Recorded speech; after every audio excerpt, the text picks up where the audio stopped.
उपस्थित बंधू आणि भगिनींनो,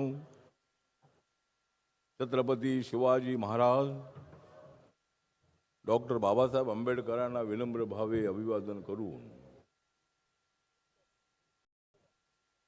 ही मुंबई आहे नवी, ही मुंबई आहे नवी, पण मी आहे कवी. ही मुंबई आहे नवी, पण मी आहे कवी. आम्हाला इथली सत्ता हवी, आम्हाला इथली सत्ता हवी, कारण विकासाची, नव्या मुंबईला विकासाची पालवी फोडायची आम्हाला नवी. तुम्ही प्रत्येक वार्डाच्या प्रभागाच्या मारलेले आहेत अनेक वेळेला चक्रा. तुम्ही प्रत्येक वार्डाच्या प्रभागाच्या मारलेल्या आहेत अनेक चक्रा. मग का निवडून येणार नाहीत आपल्या 111?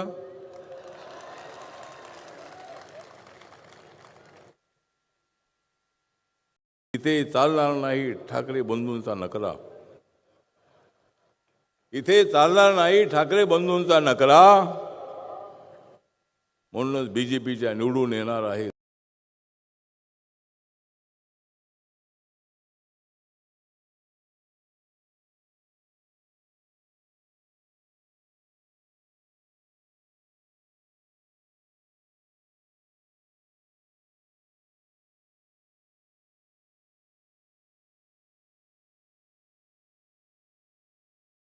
आमच्या सर्वांचे नेते आज या मंचकावर उपस्थित आहेत. या ठिकाणी रवींद्र चव्हाणजी महाराष्ट्र पालथा घालून ते या ठिकाणी आलेले आहेत. गाडीतून उतरताना मी बघितलं की कोणी साऊथ इंडियन माणूस आलाय की काय. पण ठीक आहे, आपण सगळ्या महाराष्ट्रामध्ये गेलात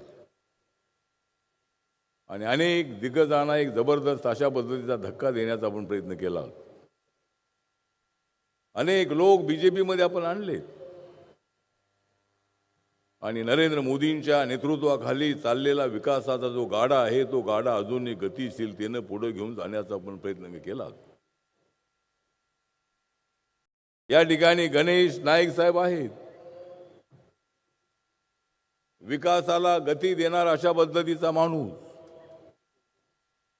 मनामध्ये कसलाही जातीचा किंवा कसली भावना न ठेवणारा, समतेचा विचार घेऊन जाणार अशा पद्धतीचा नेता. आणि या 111 जागांमध्ये जवळजवळ 9 लोक आमचे बौद्ध समाजाचे आपण उमेदवार दिलेले आहेत.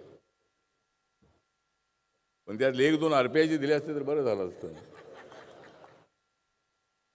पण बौद्ध समाजाला पण न्याय दिला, चांगली गोष्ट आहे. 111 जागांमध्ये 9 आमच्या बौद्ध समाजाचे लोक आहेत. गणेश नाईक हे अत्यंत डॅशिंग असणारे नेते आहेतच. सामना करायचा ठरवलं तर ते सामना करतात. आणि जाता जाता त्यांनी दिलेला आहे इशारा, जाता जाता त्यांच्या दुश्मनांना त्याने दिलेला आहे इशारा. म्हणूनच हा तुम्हाला दिसतोय सारा पसारा. या ठिकाणी मंदाताई म्हात्रे जी आहेत, आमच्या मॅडम अत्यंत ऍक्टिव्ह असणाऱ्या आमदार आहेत.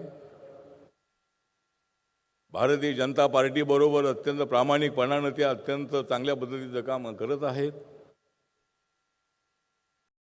त्या ठिकाणी संजीवजी नाईक आहेत, आमच्यासोबत लोकसभेत होते आणि लोकसभेमध्ये असताना त्या ठिकाणी त्यांच्या बंगल्यावर, त्यांच्या घरी रोज 20, 30, 40 लोक जेवायला जायचे. फीस जे आहे ते फीस इकडून यायचे. त्यांना सांगितले सध्या मला फीस खायला मिळत नाही, त्यासाठी ते बोलले मला तिकडे दिल्लीला बोलवा. तर संजीव नाईक आमचे चांगले मित्र आहेत. सुभाष भोईर आहेत, संदीप नाईक आहेत, आमचे माजी महापौर ज्यांना आपण महापौर बनवलं होतं ते सुधाकर सोनावणे, त्यानंतरच्या मुव्हमेंटपासून ते माझ्यासोबत आहेत. डॉक्टर राजेश पाटील बीजेपीचे जिल्हा अध्यक्ष, सागर नाईक माजी महापौर, आमचे सिद्धराम ओहाळ महेश खरे, सुरेश बारसिंग आणि अनेक मान्यवर मंचकावर उपस्थित आहेत. 29 महानगरपालिकाच्या ज्या निवडणूक आहेत त्या निवडणुका आपल्यासाठी प्रतिष्ठेच्या आहेत.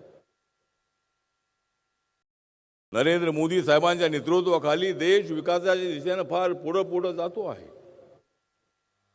नरेंद्र मोदी हे विकास पुरुष आहेत. नरेंद्र मोदींचा नारा आहे सबका साथ सबका विकास. नरेंद्र मोदींचा नारा आहे सबका साथ सबका विकास. मग का दिसणार नाही आपणाला अंधार आहे त्या ठिकाणी प्रकाश?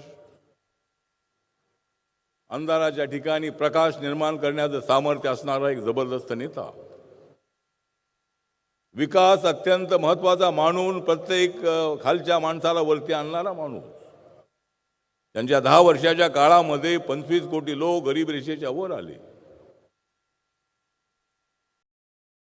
आपल्याला माहित आहे की त्यांच्या काळामध्ये अनेक योजना सुरू करण्यात आल्या.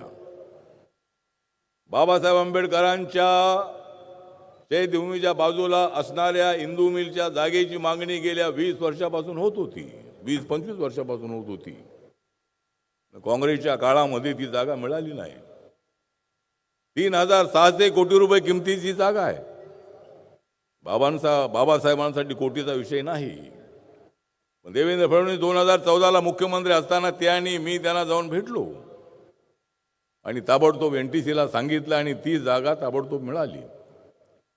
त्या ठिकाणी भव्य अशा पद्धतीचं स्मारक उभं राहत आहे. बाबासाहेबांचा 350 फुटाचा पुतळा, फाउंडेशन 100 फुटाचं. आणि या देशामध्ये सरदार वल्लभभाई पटेल यांचा पुतळा हा गुजरातमध्ये सर्वात उंच आहे. त्यानंतर दुसरा पुतळा बाबासाहेबांचा अत्यंत उंच पुतळा या देशामध्ये आहे. जागतिक कीर्तीचं अशा पद्धतीचं स्मारक त्या ठिकाणी होत आहे. महाराष्ट्र सरकारच्या वतीने 1200-1300 कोटी रुपये खर्च करून मोदी साहेबांच्या काळामध्ये संविधान मजबूत झालेलं आहे. कोण म्हणतो या देशाचं संविधान कोणी बदलणार आहे? मी माझ्या दलित समाजाला, बौद्ध समाजाला सांगतो की बाबासाहेब आंबेडकरांचं संविधान कुणालाच बदलता येणार नाही. जो बदलण्याचा प्रयत्न करेल त्याचा सत्यानाश झाल्याशिवाय राहणार नाही. बाबासाहेबांचं संविधान कोणी बदलू शकत नाही. नरेंद्र मोदींनी संविधानाला माथा टेकून शपथ घेतलेली आहे. नरेंद्र मोदीजी प्रधानमंत्री झाल्यानंतर त्यांनी 26 नोव्हेंबर हा दिवस संविधान दिवस म्हणून पाळण्याचं जाहीर केलेला आहे.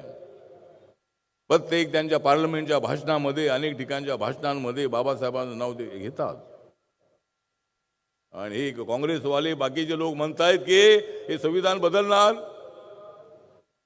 तर नरेंद्र मोदीजी संविधान बदलणारे नाही, ते संविधानाला मजबूत करणारे आहेत. हे आपल्या समाजामध्ये सातत्यानं गैरसमज करत असतात. म्हणून मी आपल्याला हे सांगण्यासाठी आलेलो आहे की नरेंद्र मोदीजी अत्यंत ऍक्टिव्ह असणारे प्रधानमंत्री आहे, संविधानाला मजबूत करणारे ते नेते आहेत. देवेंद्र फडणवीसजी महाराष्ट्राचे मुख्यमंत्री दुसऱ्यांदा झालेले आहेत. पहिली 5 वर्ष त्यांनी अत्यंत चांगल्या पद्धतीचं काम केलेलं आहे. मुंबई, नवी मुंबई अत्यंत डेव्हलपमेंटच्या दिशेनं ते जात आहे. अनेक कामं जी आहेत ती कामं पूर्ण करायची आहेत. आपल्या स्लममध्ये राहणाऱ्या माणसाला पक्का घर देण्याची स्कीम सुरू आहे. आणि नव्या मुंबईमधल्या ज्या ज्या समस्या आहेत तिथं बाजूलाच तिथे आपलं बुद्धविहार आहे. सुंदर अशा पद्धतीचं बुद्धविहार या ठिकाणी बांधण्यात आलेलं आहे, बाजूलाच आहे. आम्ही सर्व लोक जे आहोत, आम्ही सर्व लोक सर्वांना जोडणारे लोक आहोत. आम्हाला माणसं तोडायची नाहीत. उद्धव साहेब, तुम्ही आमच्यासोबत राहायला पाहिजे होतं. तुम्ही देवेंद्रजींच्या सोबत राहायला पाहिजे होतं. मी तुम्हाला सांगत होतो की तुम्ही तिकडे जाऊ नका, तुम्ही तिकडे जाऊ नका, तुम्ही तिकडे, मी तिकडून इकडे आलेलो आहे तर आपण तिकडे कशाला जाताय? ते काँग्रेसकडे गेले आणि अत्यंत त्यांना मोठा धक्का बसला. धनुष्यबाण त्यांच्यापासून आमच्याकडे आलं. पण उद्धवजींनी विचार करणं अत्यंत आवश्यक होतं. पण ठीक आहे, आपण राज साहेबांना सोबत घेतलेला आहे, घ्या, पण तुम्हाला यश अजिबात मिळणार नाही. मुंबईमध्ये, नव्या मुंबईमध्ये, मुंबई आमची प्रतिष्ठेची आहेच आहे, आज आपली सभा तिथं आहे. पण नव्या मुंबईच्या ज्या समस्या आहेत त्या समस्या सोडवण्यासाठी राज्याचं सरकार आपल्या सोबत आहे. आणि गणेश नाईक साहेब, मंदाताई हे 2 आमदार आपल्या विधानसभेमध्ये आहेतच. आणि आपल्या ज्या ज्या समस्या आहेत त्या सोडवण्यासाठी राज्य सरकार कटिबद्ध आहे आणि त्यासाठीच या ठिकाणी आजची सभा ठेवलेली आहे. मी जास्त वेळ न घेता या ठिकाणी मी सगळे जे आपले उमेदवार 111 उमेदवार आहेत त्यांना शुभेच्छा देतो. तुमचं कमळ जे आहे ते कमळ फुललेलं आहे. त्या कमळाचा शिक्का 15 तारखेला बटन दाबायचं आहे आणि हे 111 जे उमेदवार आहेत त्याच्यातले सगळे निवडून आले तर आनंदच आहेत. पण जास्तीत जास्त लोक जे आहेत 100 पार म्हणजे 100 तरी आपले निवडून येतील या दिशेने आपल्याला वाटचाल करायची आहे. ती करा. आणि माझा रिपब्लिकन पक्ष जो आहे हा आपल्यासोबत आहे, आपल्या BJP सोबत आहे आणि माझे सगळे कार्यकर्ते प्रचारामध्ये उतरलेले आहेत. त्यामुळं मी बहुत माझं निवेदन आहे या बाकीच्या लोकांचं ऐकू नका, कारण ते खोटं बोलतात. आणि म्हणून या ठिकाणी आपण सर्वांनी कमळाला मतदान करावं असं आवाहन करतो. जय भीम, जय भारत, जय महाराष्ट्र. धन्यवाद साहेब. एक छोटीशी विनंती आहे, आपले सर्व सहकारी आहेत, आपण माझ्या डाव्या बाजूला या साईडला येऊन बसून घ्या. इथे खूप जागा शिल्लक आहे. आपल्याला शांततेत आपल्या मुख्यमंत्री साहेबांना ऐकायचं आहे. सगळ्यांनी कृपा करून इथे बसून घ्या. त्याचप्रमाणे माजी खासदार आदरणीय डॉक्टर संजीवजी नाईक साहेब, त्याचप्रमाणे ऐरोली मतदारसंघाचे प्रथम आमदार संदीपजी नाईक साहेब आणि जिल्हा अध्यक्ष भारतीय जनता पार्टी राजेश पाटील साहेब, सीताराम ओवळ साहेब आणि महेश खरे साहेब यांच्यासाठी देखील जोरदार टाळ्या. आणि आदरणीय सागरजी नाईक साहेब यांच्यासाठी देखील. यानंतर मी कुणाल यांना विनंती करतो की एक छोटीशी कविता खास करून मुख्यमंत्री साहेब यांच्यासाठी इथे ते बोलतील आणि त्यानंतर आपण ज्यांना ऐकण्यासाठी आलो आहेत ते आपल्याला संबोधित करतील.